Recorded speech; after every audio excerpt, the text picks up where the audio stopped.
जी अस्सलाम वालेकुम नाजरीन, आप देख रहे हैं वकालतनामा और मैं हूं आपका मेज़बान सरदार नामदार अली सऊद। आज हमारा जो लेक्चर है वो है तब्दीली तफ्तीश पर, चेंज ऑफ इन्वेस्टिगेशन, इसका प्रोसीजर और ये किस कानून के तहत होती है और कितनी मरतबा आप जो है वो तब्दीली तफ्तीश ऑफिशियली करवा सकते हैं, और तब्दीली तफ्तीश और चेंज ऑफ इंक्वायरी में क्या फ़र्क है, ये भी आज हम आपको बताएंगे। यहाँ एक लम्हे के लिए ब्रेक लेते हैं। अगर आप हमारे चैनल पर नए आए हैं और आपने हमारा चैनल अभी तक सब्सक्राइब नहीं किया तो बराए मेहरबानी हमारे यूट्यूब चैनल को सब्सक्राइब फरमा लें और दीगर सोशल मीडिया प्लेटफॉर्म्स जहाँ पर आप ये वीडियो देख रहे हैं उन्हें फॉलो फरमा लें ताकि आइंदा आने वाले लेक्चर से मुस्तफ़ीद हो सकें। जी, तो अब बाकायदा आगाज़ करते हैं आज की वीडियो का। चेंज ऑफ इन्वेस्टिगेशन क्या है, व्हाट इज इन्वेस्टिगेशन क्या है, ये तो आपके इल्म में होगा, जैसे कि साहब का लेक्चर्स में बता चुके हैं। तो जब FIR का इंदराज हो जाता है तो यकीनी तौर पर वक़ुआ की तफ्तीश किसी न किसी मजाज अफीसर जो कि उस मकामी थाना में पोस्टेड होता है और ASI के रैंक से बिलो नहीं होता, उसे ग्रांट की जाती है। अब वो तफ्तीश का आगाज़ करता है, आप मुद्दई हैं या आप उस FIR में बतौर मुल्ज़िम नामजद हैं। अगर आप समझते हैं कि तफ्तीशी अफीसर तफ्तीश में जो है वो किसी एक पार्टी को फेवर कर रहा है या उसकी तफ्तीश में नकाइस मौजूद हैं, तो फिर आपके पास इख्तियार मौजूद है कि आप चेंज ऑफ इन्वेस्टिगेशन के लिए मूव कर सकते हैं। तो सबसे पहले तो आपको बताता चलूँ कि चेंज ऑफ इन्वेस्टिगेशन जो है ये application under article 18A police order 2002 के तहत दायर की जाती है और ये दरख्वास्त सबसे पहले जो है वो ज़िला के मुतलका ज़िला जिसके हदूद के अंदर वक़ुआ और FIR चाक हुई होती है उसके DPO साहब को गुजारी जाती है। मुल्ज़िम की जानिब से भी गुजारी जा सकती है और मुद्दई की जानिब से भी गुजारी जा सकती है। अब प्रोसीजर ये कहता है कि DPO साहब जो है वो उस दरख्वास्त को डिस्ट्रिक्ट स्टैंडिंग बोर्ड को रेफ़र करेंगे। अब डिस्ट्रिक्ट स्टैंडिंग बोर्ड क्या है और इसके मेंबरान कौन होते हैं, तो डिस्ट्रिक्ट स्टैंडिंग बोर्ड जो है ये इस पर्पज़ के लिए कंस्टिट्यूट किया जाता है कि जो भी चेंज ऑफ इन्वेस्टिगेशन की एप्लीकेशन आती हैं ये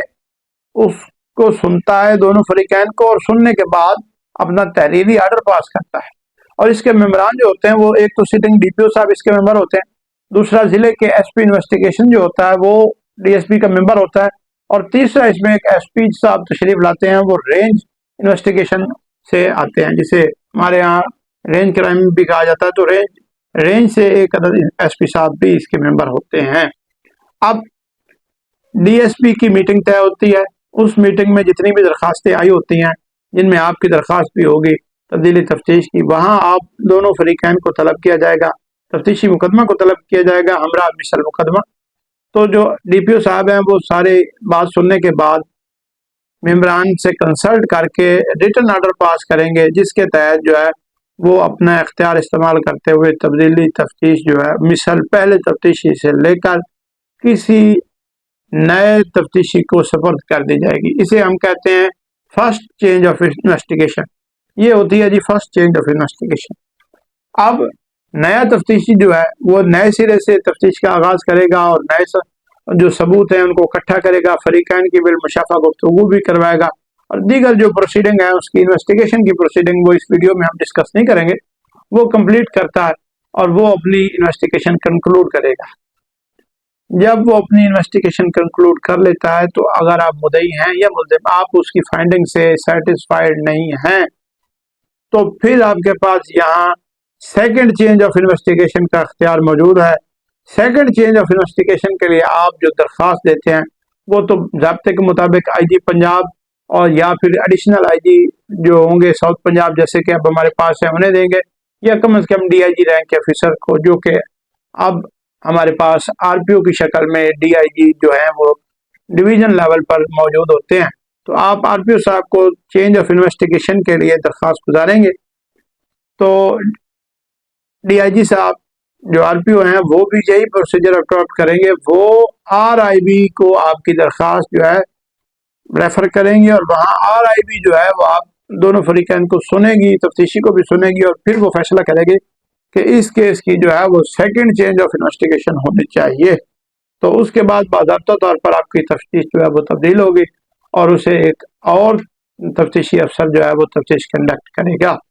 تو یہ تو تھی چینج آف انویسٹیگیشن اور اس کا پروسیجر، اس کا قانون۔ یہاں پر ہمارے ہاں حرف عام میں جو ہم درخواست دے دیتے ہیں ڈی پی او صاحب کو، درخواست بامراد تبدیلی تفتیش، اور ڈی پی او صاحب وہ درخواست لیتے ہوئے مارک کر دیتے ہیں متعلقہ ڈی ایس پی صاحب یا ایس پی صاحب کو، تو وہ جو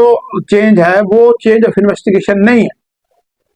یہ ہمارے ہاں غلط العام ہو چکا ہے، یہ اپروپریٹ پروسیجر نہیں ہے چینج آف انویسٹیگیشن کا، اور نہ ہی وہ ڈی ایس پی صاحب یا ایس پی انویسٹیگیشن کے پاس اختیار ہوتا ہے کہ وہ جو حتمی ضمنی یا حتمی تفتیش لکھیں۔ یہ چینج آف انکوائری ہوتی ہے، یہ ڈی پی او صاحب جو ہیں یا آر پی او صاحب وہ انکوائری مارک کرتے ہیں کسی دیگر افسر کے پاس۔ انکوائری کرنے والا جو افیسر ہوتا ہے وہ متعلقہ پارٹیز کو سنتا ہے اور تفتیشی مقدمہ کو بھی سنتا ہے، اور اس کو سننے کے بعد وہ تفتیشی مقدمہ کو کہتا ہے کہ میرے نظر میں جو ہے وہ اس تفتیش کا جو نتیجہ ہے وہ یہ بنتا ہے، تو آپ جو ہیں وہ یہ نتیجہ تحریر کریں، لیکن وہ تفتیشی کو پابند نہیں کر سکتا کہ آپ تفتیش جو ہے وہ اس طرح کنکلوڈ کریں۔ یہ فرق ہے تبدیلی تفتیش اور انکوائری میں۔ تو لہذا آپ نے اگر تبدیلی تفتیش کروانی ہے تو اس کا درخواست کا جو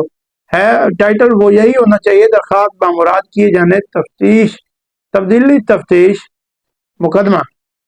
اور یہ جو تبدیلی تفتیش ہوتی ہے یہ after registration of F I R ہوتی ہے۔ Registration of F I R سے پہلے جتنی بھی آپ تبدیلی کی درخواستیں دیں گے وہ انکوائریاں تبدیل ہوں گی، انویسٹیگیشن تبدیل نہیں ہوتی۔ اگر آپ آج کے اس ویڈیو میں نے کوئی بات مس کی ہے یا آپ سمجھتے ہیں کہ کسی پوائنٹ پر میں آپ کی رہنمائی نہیں کر سکا تو کمنٹ سیکشن میں اپنا سوال پٹ کریں، اور آپ اگر سینئر کونسل ہیں تو ہمارے لیے کوئی اصلاح آپ کے ذہن میں ہے تو وہ بھی لازمی ہمارے سوشل میڈیا پر بھی ہمیں شیئر کر سکتے ہیں، اور کمنٹ سیکشن میں بھی آپ اپنی اصلاح جو ہے وہ ہمارے لیے پٹ کریں تاکہ ہم اپنے آپ کو مزید ریفائن کر کے آئندہ آنے والے لیکچرز میں آپ کے سامنے پیش ہوں۔ بہت شکریہ۔